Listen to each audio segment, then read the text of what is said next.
Hey, what's up? This is David DeVore with MeshMesh.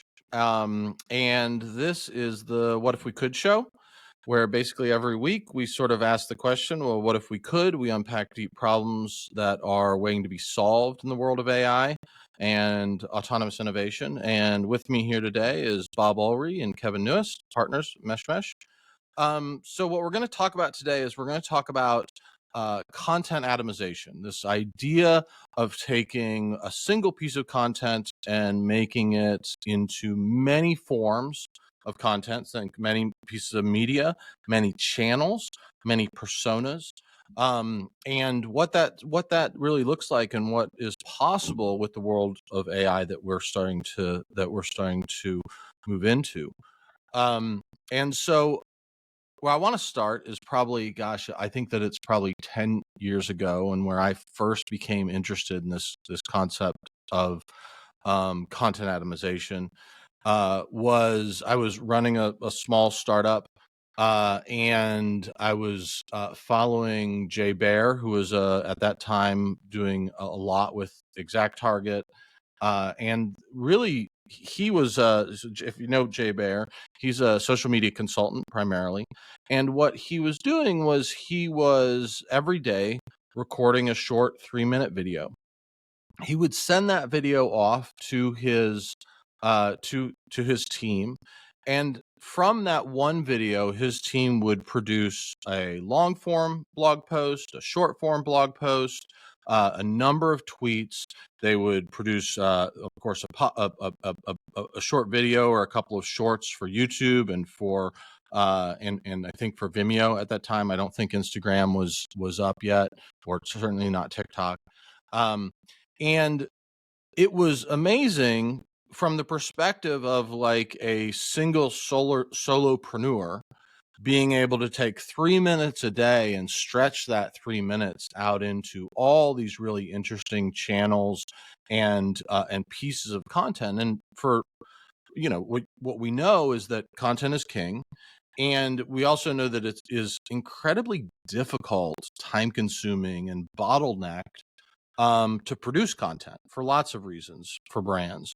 And part of the reason, of course, is brand integrity. The other is is just people, right? So at that time, we don't have the LLM tools and stable diffusion tools and integrations that we do today. And so there was no other option but for it to be a manual process, right? And so it took probably a number of different, from a designer being involved to a copywriter being involved to a video editor being involved. You think about the number of people that on Jay's team that sort of had to touch this in order to get it to an end state, to get it published and finalized. It was a fair amount of heavy lifting, and certainly um, certainly more efficient than producing every piece of content from scratch along the way, but at the same time was still pretty people heavy. Well, so today, now we've got the tools where we can actually remove people from this equation. And so at MeshMesh, we've been thinking a lot about that. We've been really beating that concept up, partly to scratch our own itch, but also as we sort of got deeper and deeper into it, thinking, gosh, if this is valuable to us, and could we actually, in our small little startup team, atomize content at scale across all of our assorted channels that is, has to be high quality, it has to be interesting, it has to be personalized. There's these expectations exist for really what makes good content. If we can scratch our own itch and make that reality real for ourselves, then um, there's probably other people in the world that would love to have this magic happen for them as well.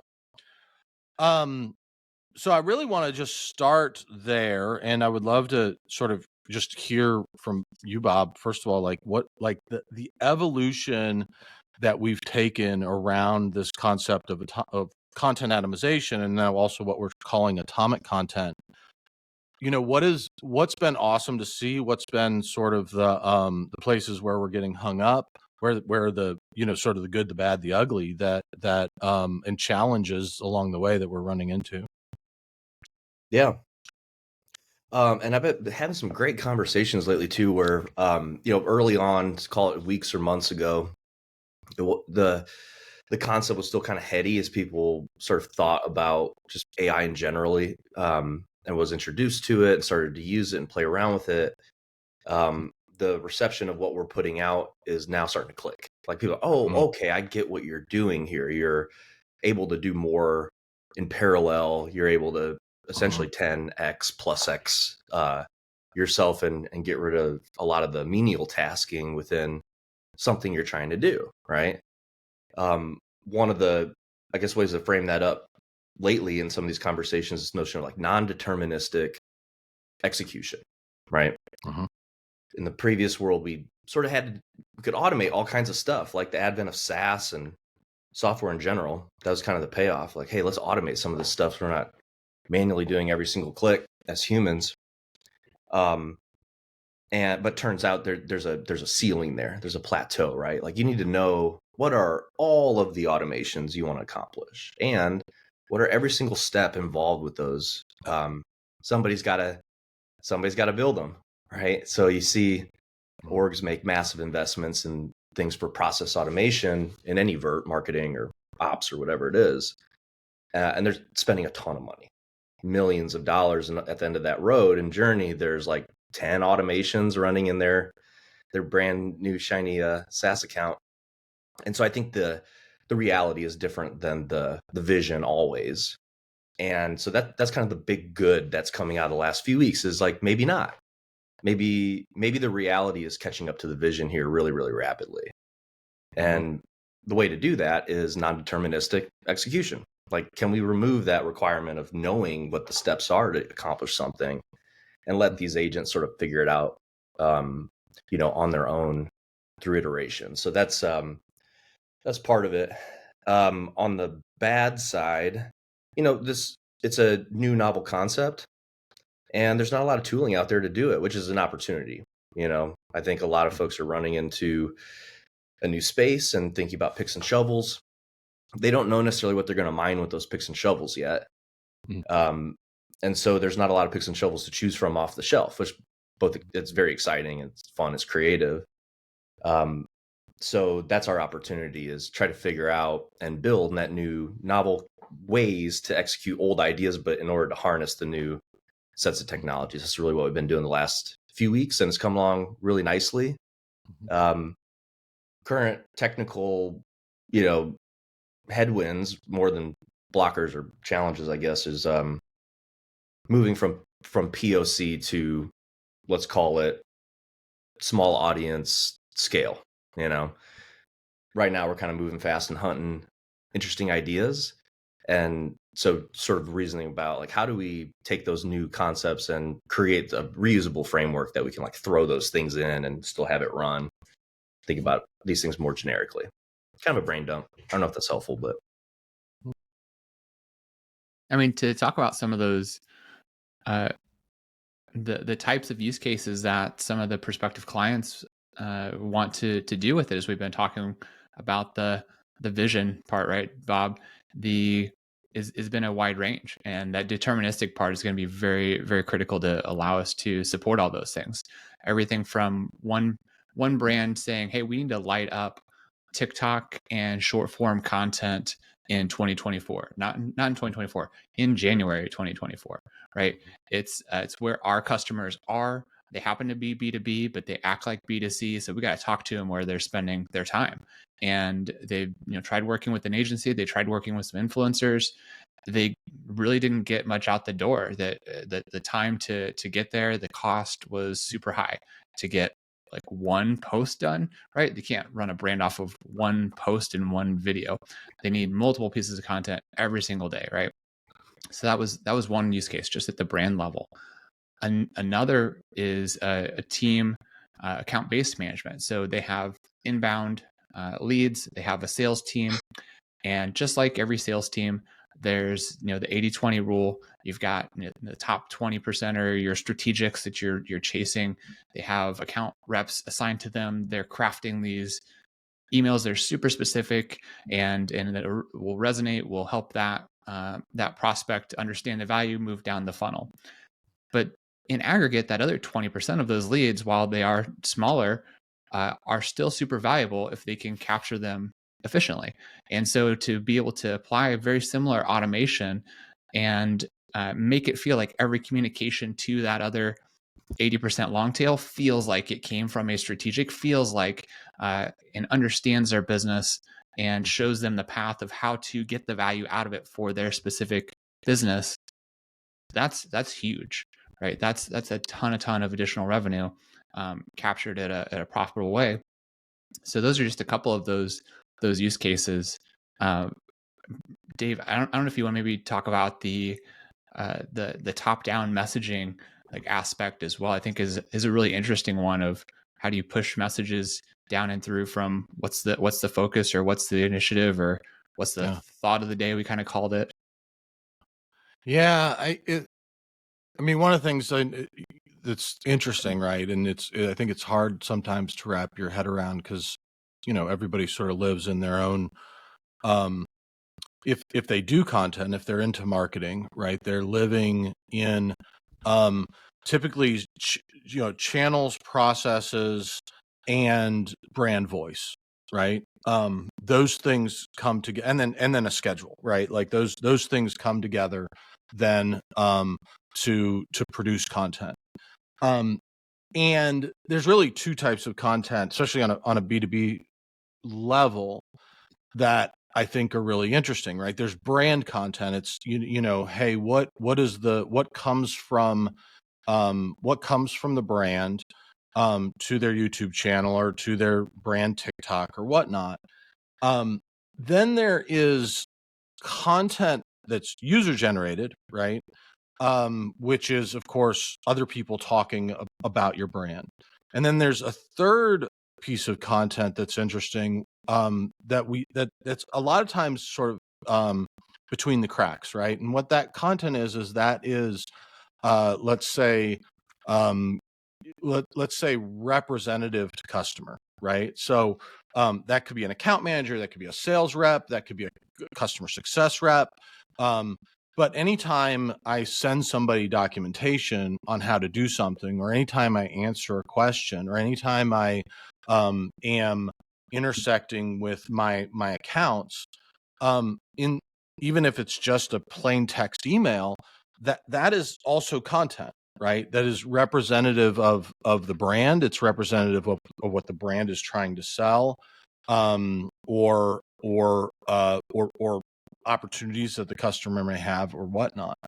And so one of the opportunities that we've heard over and over again, especially around sort of account-based marketing, if you have a message from the top, from sort of the executive office, say, from the brand marketers, let's say it's a special for the week, or let's say that it is a discount, or let's say that it's, here's the type of accounts that we need to upgrade this year in a specific manner, or here's the type of accounts that are perfect for this type of feature. That communication down through an organization, and then getting people to actually write their own content or create their own content that actually matches what the brand is trying to put out is it can be a really challenging. So one of the things that we've been hearing from organizations is, hey, could you actually use atomized content to produce from the executive office whole bunches of content that gets pushed down to specific reps or specific account managers or specific salespeople or customer success or whatnot, that then they have handy to pull out and slap into their one-to-one comms across their customers. And so that's a really interesting use case, right? Especially at enterprise brands, enterprise software, and so forth, is basically producing content at scale that then individual reps can use and pull out, and potentially also is in their own persona, right? So it's not necessarily a message from the brand, it's a message from, me, Dave DeVore, to my accounts, conform to the brand voice and on the brand topic. And what we know is that, if people have to create content from scratch, they're far less likely to do it than if it's like, yeah, hey, cut and paste this, or hey, it just shows up and I can send it, right? And so we think that's a really fun and interesting opportunity, and something that we've not really seen at scale in B2B account-based marketing or otherwise. Yeah, and ideally beyond copy pasta, like you're talking about, right? Is that it's hey, here's the new product that we're releasing, and here's the messaging on it. Now, if that can be transformed automatically into the Dave DeVore persona of how Dave DeVore talks to his clients that he's responsible for as the growth manager for them, Right. and also automatically contextualizes that product for his clients as well, just like they would expect to receive a one-to-one message from Dave. What the so what? Why does this matter to me? Right? There's a general value prop of what that new product does, but how do you make it super specific to where the adoption is 100% then by the person you're talking to, because they go, oh, got it. This is exactly how to get the value, and the time to value is dramatically shrunk. I understand. Doing it, done, valuable, either more revenue for the company, stickier customer, right? More value for the customer themselves. So that's the power, and why a organization assigns a growth manager, an account manager, customer success to clients, is exactly that reason. Imagine being able to have a superpower of doing that at 100x scale instead of 1x, right? 100%. I mean, I think the other challenge, right? So the pressure on this is going to be, and I think that this is going to be, it's going to be interesting, is, the world was already flooded with content, right? I mean, and this is only going to speed up, right? And there's going to be, what we know in terms of sort of supply and demand is that as content becomes commoditized, that there's also going to be pressure for more and more quality in the mix, right? And there's certainly going to be a lot of content that gets spit out on the internet that is obviously AI, and it obviously just sucks, right? And you're just like, and the reality is that brands know this, right? Brands know that they are going to lose reputation if the quality sucks. Like, their customers are going to see it and they're going to go, oh, yuck, Nike, right? So Nike, they're not going to put anything out. They won't put anything out that isn't like sort of the peak of quality. And I think that that's also going to is really important as we think about how we address content atomization and atomic content, is like, how does quality persist? Like, what drives quality? How is quality built into the model? And how is persona built into the model? And so we've done some really fun stuff in that regard. And I'd love, Bob, like, how are we creating personas? Like, how are we defining content and putting guardrails in terms of quality around all those sorts of personas, tone of voice, brand voice, all that sort of stuff? Yeah, I mean, I think the ultimate backstop is human in the loop, and we're adhering to that, right? Ultimately, who gets the final say of what's quality? So QA layers on top before execution, and that's important. Part of the reason I think so is recent conversations with a marketing SI org, so systems integrator, and they're folks that stand up marketing SaaS for folks, and they're thinking like, well, how do we scale this people business, right? Traditionally, people businesses scale in a hierarchy, right? Add more branches to the tree, make it deeper and wider. And but when you think about a service business like that, that's a challenge, because that's an incredibly expensive proposition. As long as you got the the capital inflow, obviously, to fund that. But what if you know, even though we're thinking everything in the future is hierarchy, it's sort of interesting that it doesn't actually adhere to how old orgs used to scale in that sort of hierarchical way. What we'll see likely is that orgs scale horizontally, right? This notion of 50x, 100xing people, this was exciting to the SIs in the sense that, like, hey, if you want to create value and growth for the biz, what if you don't need to create a super massively deep tree of resources and people in your org? What if you can 50x, 100x these folks and just sort of scale them horizontally in the sense there's like 50 Bobs and 50 Daves and 50 Kevins, just doing more work more efficiently with higher quality. And out of that, a couple things came to mind in terms of like what levers to focus on if you were going to try and actually execute this new world and scale your business that way. They are really deep in email as kind of the primary driver of that biz and the services they do. So will it increase engagement? Probably. We think so, right? It is more personalized. It is more organic. The persona is almost a parlor trick though, right? Like, it is really cool that we can do a real-time avatar of Dave and he can deliver that message to you in his tone of voice. That's probably important. There's likely measurable value there, we think, clearly better than a text-only email. Like, it's going to get more lift. But we know that we can make the process more efficient. We know that for sure. So bottom line, cost savings and ability to drive that scale, because it's removing a ton of burn in terms of the calories associated to do an execution end to end. And that's where that Xing comes in. So can we accelerate? Yeah. Accelerate the growth in that way. Can we proliferate the messages? Yes. Atomization proliferates variations of messages out in different niches around social media or internet or whatever, sort of landing those for niche audiences that take different paths to find that stuff, right? Lining that. And then, can we highly personalize it? Yes. And because we can kind of see that as a loop, because we're able to do those subsequent steps, it of course will drive higher engagement, right? And I kind of think of this in two ways. And you were talking about it earlier, like this top-down approach. The ABM model, the CEO has a daily note or a concept, there's new product announcement, there's new something going on.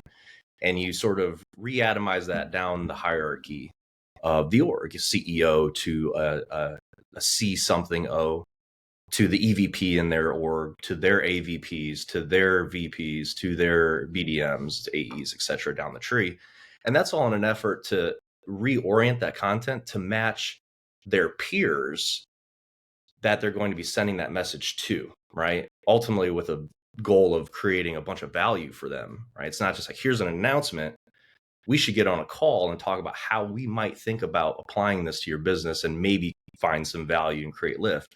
What if we could take that sort of heady concept at the brand level and tell them exactly at the individual level, at their role or team level, and then ultimately at their org level, what are those value props and why does it matter to what they're doing based on the account data and stuff that we know about them? The other just interesting thought is, we think top down, but what if this actually happens bottom up as well? So if you start at that sender, peer, recipient level, Bob sending something to Dave, Bob has solution sort of background, Dave marketing, I'm going to talk about this differently to Dave. What if I bubbled up that core concept up to the team value prop level and then ultimately zoom out even further, Dave, of what we just talked about? This is why it matters at the brand level instead of the inverse, like trying to filter it down. What if you could filter it out? Yeah, for sure. I mean, one of the things that I'm super excited about, generally brand content sucks. It's pretty boring. It's, tends to be the same banners over and over and the same, like buzzword bingo, of copy and whatnot. And one of the things that I'm super excited about, and I think brands are realizing like they're getting to a place where they're being forced. And I think part of it is driven by, new consumers, digital natives, Gen Z, Gen Alpha, where and they're, watching the growth of people being engaged in something like Roblox and so forth. And so I think that brands are going to be really stretching to do more interesting content at scale. And I think that it is, whether that's more interesting that's more interesting banners, and I would love to see, any number of, fairly boring, financial services brands like come out with something interesting, right? Something that is like scroll stopping. And I think AI starts to get to a place where that can be done. But it can also be done at scale, that every single thing that I ever see from the brand is always new, right? It's always a slightly different and engaging experience rather than just the same thing I've seen 15 times before. So I'm super interested to see how that starts shaping up. And I'm also super interested to see how AI video 2024 is going to be the year of AI video, 100%. And if, anybody who's not checked out like I think it's runway.tv, where they are literally, there are filmmakers, building video full video experiences with Runway and Stable Diffusion and Midjourney, and bringing all these things together. And then we've got, we've got HeyGen, we've got Leonardo, we've got so many creative tools starting to bubble up to make experiences that we've never seen or been able to build before. Is it move.ai, which I just downloaded. I'm getting ready to film myself as a Sasquatch or something. It's gonna be awesome. Like it's gonna be like next level over the next year, watching all of these creative tools really start to hit the scene and how people are going to use them. Pika Labs, right? Pika. Yep. Another one. I think that it's really funny reflecting back. Let's go rewind a year ago, quick little timeline. Called a year ago. Effectively, ChatGPT as we know it comes on the scene, and now LLMs are on the scene, right? Amazing text-driven content being generated, blows people's minds. The first thing they say is, "Yeah, but it'll never do images." Fast forward 6 months, right? Both DALL-E and Midjourney are producing awesome stuff. By the end of this last year, call it 12 months, it's amazing. And those same people at that 6-month mark, when they started seeing images come out, they go, "Yeah, but AI will never produce video." I don't think people realize video is just 30 images a second. That's all that is. It's just a matter of computation. It's right. And so here we are in 2024. Market, Dave called the shot. Absolutely the year of AI video, and it's going to get real weird and real fun, right? We're already at 100 frames a second right now. Like literally, Stable Diffusion video came out, I don't know, a month ago, give or take, in its current form. 100 frames a second with the right infrastructure. That's insane. That's real time HD, better than 4K. 4K 60 frames per second. This is almost 2x that. So it is exciting, right? And it probably, so back to your kind of point around ads, like bring those two worlds together, Dave. Historically it was about velocity of ad timing and the closest mapping of relationship you could find based on the context that you knew about to show the right ad. But the ad, it was so important that ad rendered really fast, really, really, really fast. And we're kind of conditioned to think ads are like the top of the pyramid when it comes to velocity of execution, right? I'm not so sure that holds going forward, right?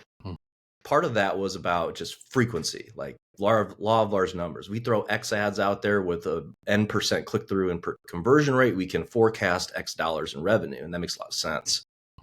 But in the age of AI at scale, it's actually much more intentional what you're going to receive as a consumer, right? It's not just banners that are categorical or brand related. What if the way we consume ads going forward, ads are delayed on purpose, right? So you land on a piece of content, whoever wrote it, and you're reading it, that ad should probably incorporate the content you're reading into its call to action, its value props, the things it's trying to tell you, and connect those dots. We could never do that before. Never do that 100%. before. It's all segment based. It was second, third party data based on clicks and traffic, right? Traffic doesn't describe a person literally whatsoever. Not at all, right? It's the best signal that we had at the time. The best signal we have now is what you are currently doing right now. And then can we form value around that and drive you someplace that aligns to that value? 100%. I don't know. There's this great scene in Blade Runner, like the newer Blade Runner, where he like walks out of his apartment or whatever out on the street, and there's a billboard of a woman in bikini or whatever, and she's like, hey Kevin, and like it is clearly like that's where we're going. Like, it's just tuned into like who you are, where you're at, what you're doing at that time, and what is most likely to capture your attention, right? And it's like, I mean, we've been doing this sort of personalized marketing, customer journey stuff for a long time. But it was always just sort of like a first name merge field, or like account number merge field, or like, some sort of like merge of data. What really was never truly contextual to where you're at and what you were doing, right? And so it'll be exciting to see how AI, it just like the whole world of like customer journey is going to get turned upside down, as now we can do stuff in real time that's never been done before. So, and Bob, when it was made contextual in the past, I've helped a lot of teams market a lot of products, and what that looked like previously was working really closely with or being the publisher of said content or experience, and then working with the brand and doing a deep brand integration, teeing up exactly what that looks like, getting their creative agency involved, doing a 1 to 6 month like sponsorship buyout of some experience, right? And now at that point, then the content, the ad was contextual to the content.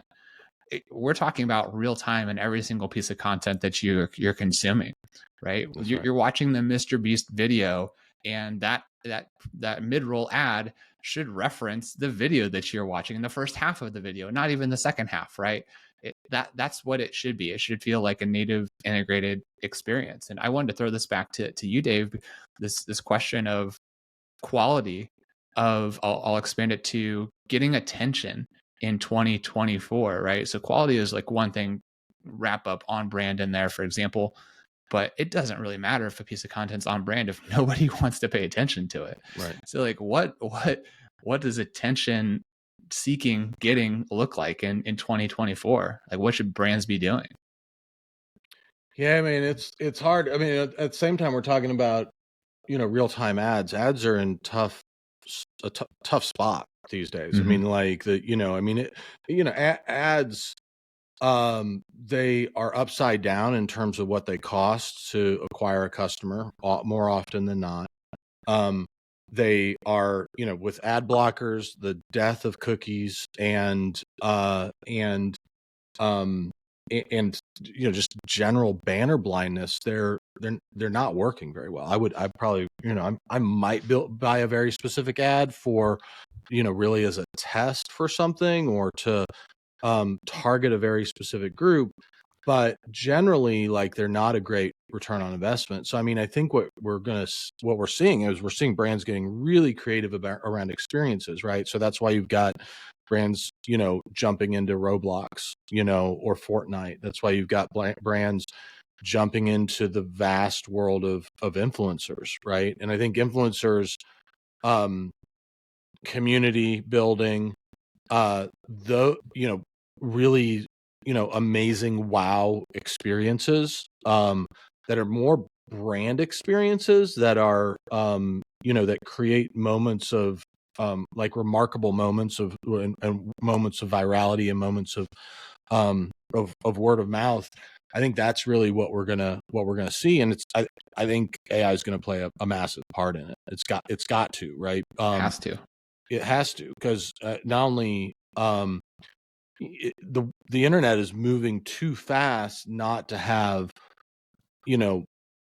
like you can't spend a week creating a blog post in the perfect video anymore. Like it has to move at a pace where content is being cycled out at scale, hourly and daily, in order to really, build, build the attention economy, right? So I think Twitter's a great it's example of yeah. that, right? Of the meme of the 4 to 8 hours that goes around Twitter, and meme being used extremely loosely. It's like, what is the topic that all of Twitter or a subsegment of it are talking about for the next 4 to 6 hours, and everybody's writing a little piece of content about it. You can't get in a meeting on Monday morning and be like, okay, we saw the trend happen on Saturday. How do we capitalize on that for our post next week? Right? It's gone. It's gone. Right. It's gone. so far over. You come back 7 days later, 2 days later, and post your take on something. It'll be like, get out here, boomer. What are you doing? Yeah, it is happening it is happening in minutes. And like Twitter's a great example. It's like, it is there and gone, half an hour, it felt like it used to be with Twitter. We had, a cycle of a couple of hours. Now it feels like it's like a half an hour to an hour cycle. If you have something that's still rolling around even the next day, you're super lucky. But it is there and gone for sure. You guys remember the Super Bowl in New Orleans at the Superdome when the lights went out, and Oreo put a tweet out with just the cookie, and it's like something like Oreos are just as good in the dark, right? Yeah. They did that within minutes, and it became a case study. It's a case study of every major marketing program of every university is the Oreo tweet, right? Just this notion of like timeliness. What if every single brand could just do that on the fly in totally autonomous fashion, right? That's really the promise here. And where my mind goes is it's kind of, it's not just that these ads are going to be better, that they're going to be personalized. It's a paradigm shift. It requires a whole new strategy, right? And a whole new way of thinking of this. Ads and content before were all about, like who, what, when, and where, right? These were breadcrumbs left behind for you to follow, but it's up to you, the consumer, to find your way to the thing we ultimately want you to do. And we were challenged there because we could never really personalize it based on what your needs are, right? Right. You could, but really at the end of the day, that final decision is between a few pieces of pre-created content. So clearly you're not going to be able to cover every combination of person that's coming through that. And then the paradigm shift comes in with this new, just call it content, not even ads, right? It's the why and the how, right? You can never really talk about the why or the how in the old world because we didn't know you, right? We knew your identifier. We knew maybe some categorical things about you, but I'm not going to be able to tell you why it's important to you necessarily, just thematically. I can't tell you how to do it because I don't know who you are or how you do stuff today.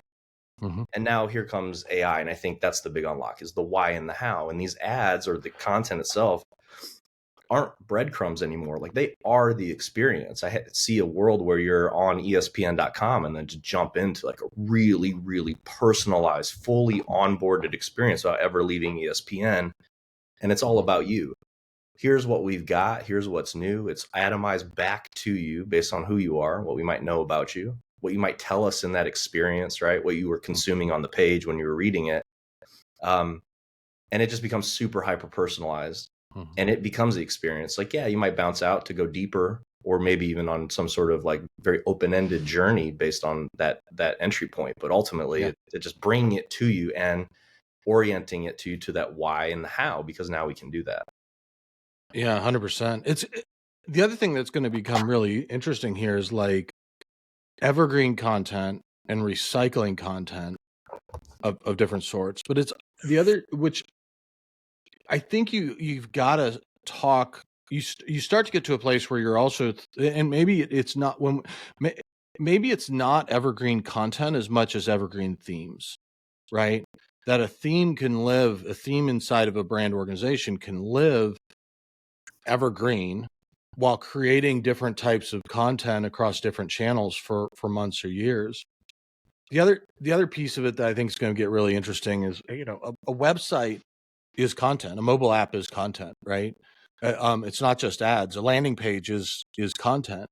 And so for the ability for, you know, to build full app experiences or automatically, right? Automatically build an experience in front of a consumer as they travel your website, right? For a visitor based on how they're traveling your website and what you know about them. You know, it's like we used to have personal URLs. And again, it'd be like your first name on the page, right? And it's like now web pages are going to be able to be built on the fly. A landing page will be built on the fly for a specific person, right? Specifically with what they need to know. And the whole, you know, I think that it's going to be really interesting when you know, at the end of the day, the whole internet is content. It's all just content, HTML, CSS, it's just content, right? And so we're really gonna, I really, we talked a lot about, you know, blockchain being the new internet, but it's like, I think that, you know, AI is going to usher in an internet like we've never imagined before, in terms of experiences. So, You know how you like you discover a podcast, a YouTube creator, and you start consuming that content, and you're just like, wow, this is really great content, and you just plug yourself into that community, and then you go to like share it with a friend, share it with Bob, I'll share it with you, or start talking about it. We spend every day, all day together, and talking and working, have a lot in common. And there's content that I consume on a daily, regular basis you've just never seen or heard of, and that's now, right? That's right now. There's these niches of niches happening that are personalized. We're going to this hyper personalized, where these communities are going to be even smaller, even more tight knit, even more meaningful, because there'll be that much content that is super engaging, entertaining to them. So I think it's going to be really interesting, also just from a macro standpoint, when not everybody is consuming the zeitgeist content. There'll still be those moments that pull us together, and I think that's where those, you know, Twitter trends, for example, come together. That people still want to be part of something that's like bigger than the sum of its parts, this larger thing, but at the same time, they want then they want to go back into their niche community where they feel safe, they feel entertained and connect with. So that's going to be a real weird internet, Dave. Very interesting. Which is kind of fine, because the internet sort of sucks. I've always thought like the experience of the internet, so you guys are gonna laugh, ever since Flash went away. Come on. That was it. No, but I knew then. I just knew it. It's over. Flash sites were awesome, man. I mean, JavaScript's way more efficient, but Flash sites were still, there was some really dope Flash websites back in the day. Yeah. You know, the internet just sort of sucks. Like and I'm ready for just more interesting experiences. You know, we were talking the other day, Bob, about VR, like Roblox VR, like the new Roblox VR, and it's like that's where like people want new experiences. People want like something, you know, that makes them go, wow, that's awesome, as opposed to just like, you know, blah blah blah blah blah blah, right? So, you know, that's why that all of this store stuff starts to come together. It's gonna be really interesting over the next few years. You remember when you were a kid, there's probably a store you were just always stoked to go to. You know, like for me, it was like Radio Shack, Best Buy, like wherever the gadgets were, right? Like want to go look at DVDs, video games, or whatever. And I found myself the other day on like Wednesday, I've been playing Roblox with my my 6-year-old, he's super into it, and he's spending way too much time on it. But I was like, hey, instead of like being the like military dad, be like, hey, put that tablet away. It's like, well, no, I'm going to jump in. I'm make an account. I'm going to be his friend, and I'm going to jump in. I'm going to play with him, right? And we found ourselves in a Walmart experience off this game. They call these games obbies. No idea what it stands for. My kid doesn't know what it stands for, but every game's an obby. We're in this obby, and it's this one where like every second you get +1 speed. So like every second you play, you just get a little bit faster, to the point where like it's so fast you can hardly play it. But we were playing, and I looked to the right, and there's this portal, this door, and it looks really cool. And I was like, hey, let's go in there. Go in it. Huge Walmart winter wonderland, right? Integrated shopping cart, all these virtual products, skins, add-ons, really cool physic mechanics that I hadn't seen. I've only been playing for a couple weeks. I haven't seen it all. But, you know, it had a cool flip you could do off of a high dive. You know, I haven't seen that before. And we spent like 45 minutes in there, and I couldn't help but think, is Walmart going to become his Radio Shack just because of that experience, right? Like, Dad, can we go to Walmart? There's this thing I want. Can I go to Walmart to get it? I want to go to Walmart, because he thinks Walmart is super cool now, like really, really cool. And we didn't buy anything in there, but the experience was amazing. They had to have spent a boatload of money on it. Massively huge and cool. But I think it makes sense. I think the strategy, I'd love to see the measurements on this, because I think they made a brand fan out of my kid inside of 45 minutes, which is incredible. Just incredible. And they never get to him through an ad. Like that, you know, just not even gonna happen, right? So, and for better or for worse, you know, like when a kid makes up his mind about something, that potentially could be a decision that sticks with them forever through their whole lifespan, right? For sure. That's why I like the Cubs, right? Creates nostalgia, yeah. I don't like the Yankees, even though Yankees win all the time, and the Cubs don't win that often. I still love the Cubs. Why? Because I made that decision when I was 5. I'm sticking to it. Right. Procter and Gamble wants you to choose their toothpaste now for life, right? Yeah. For life. Yeah. Yep. Yeah. I want to go back to that macro and connect it back to the content creation too. We were talking about so there's this YouTube channel called In a Nutshell, Kurtz Kazaa. They did a really good macro video called "The Internet is Worse Than Ever. Now What?" Right, and so it hits on exactly what we just talked about. Right, it really is the worse than ever. So the short of it is, definitely go watch this video. But the short of it is, our communities used to be hyper local geographically. Our neighborhood was our community, and so then when we interacted, we interacted with our neighbors, and that was your tribe. You try to make your neighborhood better. You be nice to your neighbors, because you're going to see them all the time, right? You don't go out your front door and just start yelling at your neighbor profanities, because you're going to have to see them tomorrow. And the internet kind of broke that. Right now, you could yell profanities at people because you just may never see them again, right? Or they don't feel like they're disembodied. And so I am also excited about a time here shortly where we do get back to niche down communities. Throw another throwback out there, Dave, right? The forum, the forums of old internet, where it's like you found a forum and you hung out there, and that was your corner of the universe and people you talked with, right?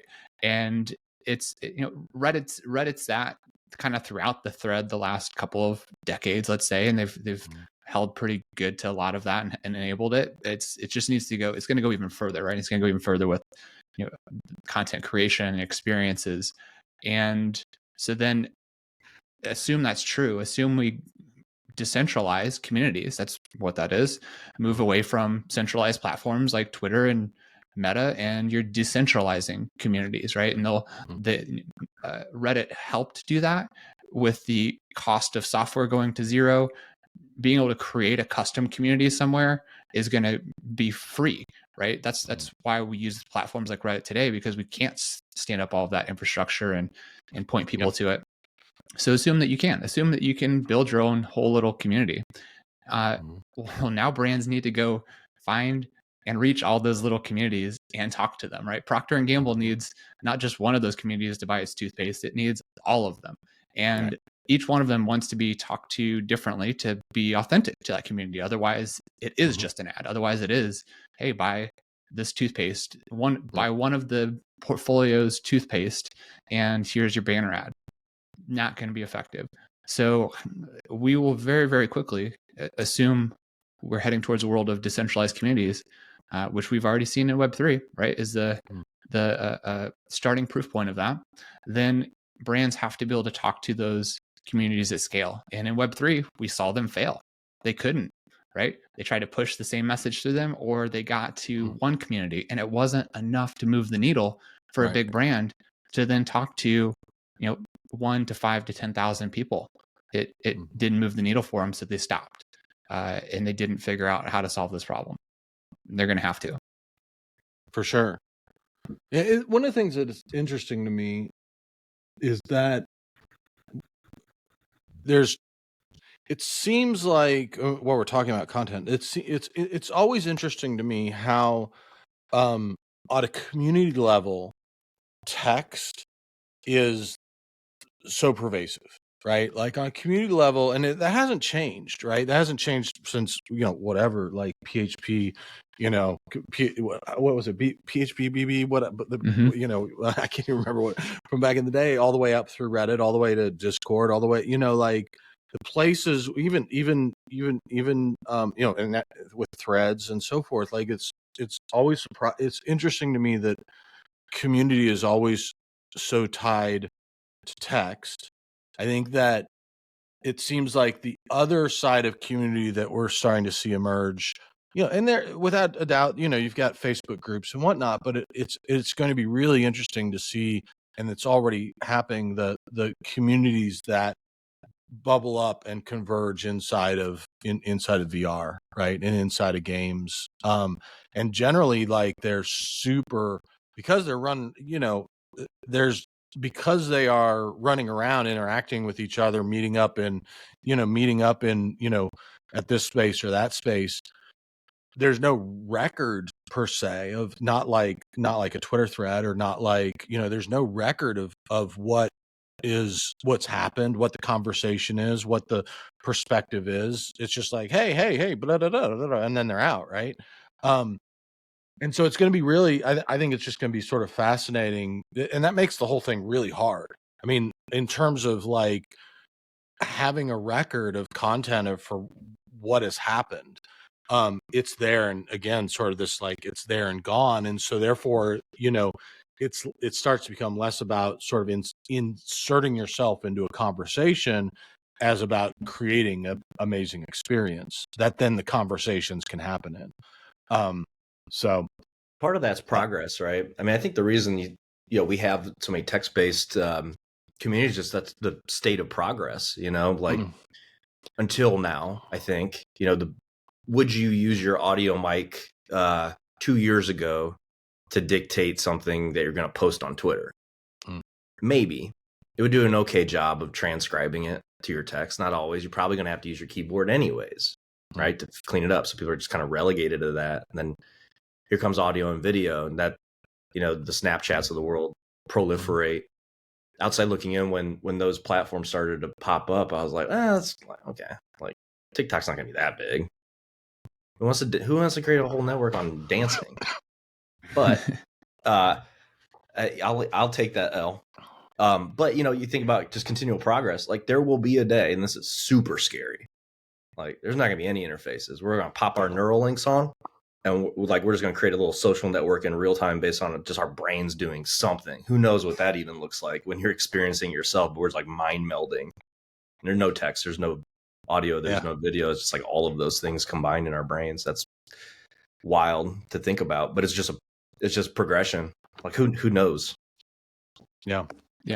In the 3D avatar progression too is just now really coming into that same peak and potential as the audio dictation, and so that in itself could create more opportunities. While obviously people have not been afraid to post videos on TikTok, at the same time, absolutely people are DMing in text and texting people in text instead of sending a quick little video for whatever reason. They're not camera ready.